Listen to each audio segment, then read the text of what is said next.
for the Browns. Well, Anthony Walker talked about trying to find some sort of consistency on the defensive side of the ball.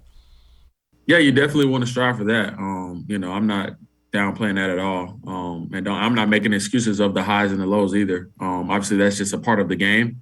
But, you got to – it's the work, the work that you put in. You just got to keep with the grind, trust in the process, and, the work that we put in each week has to show up on game day. And that's the only thing I can think of, as far as like getting a consistent effort. I think we stay locked in on the process each week. Nothing like don't ride the wave of emotion, whether we win by 40, lose by 40, whatever it is, we got to stay locked in.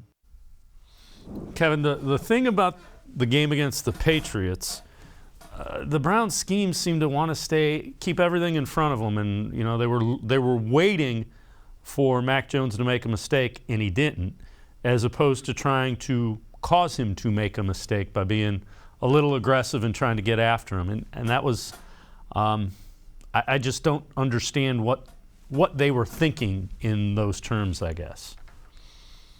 The reason we have struggled in the NFL and in the AFC North in particular since 1999, when we had all of these kind of answers or possible answers at quarterback that really weren't answers at quarterback, they were bridge to bridge to bridge, was because those defenses, the good teams' defenses, forced you to try to make plays that you were not comfortable in making.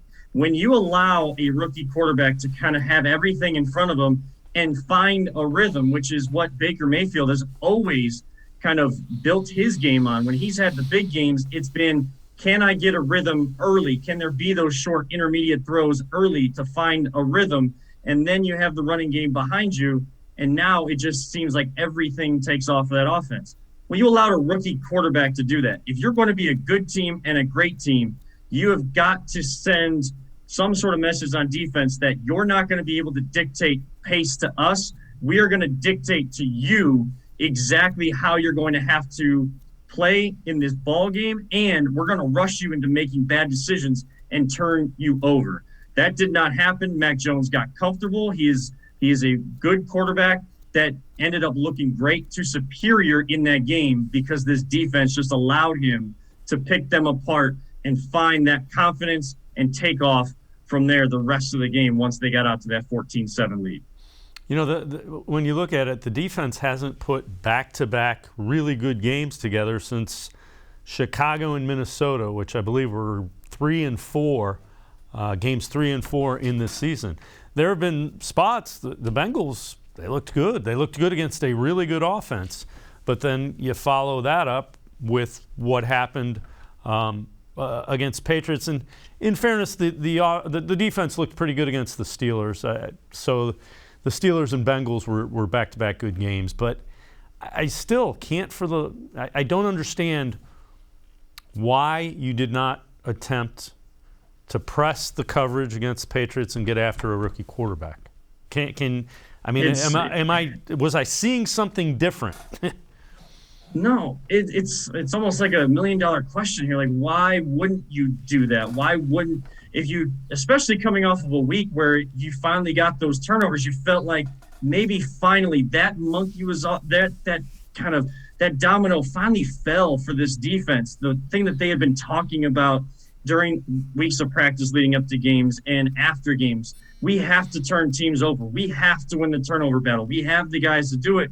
We have to go out there and do it. And you felt like in a divisional game after you just lost to the Steelers, a game you should have won, should have been 2-0 in the division, you come out and you beat a Cincinnati team that can get up and down the field. They have a great offense.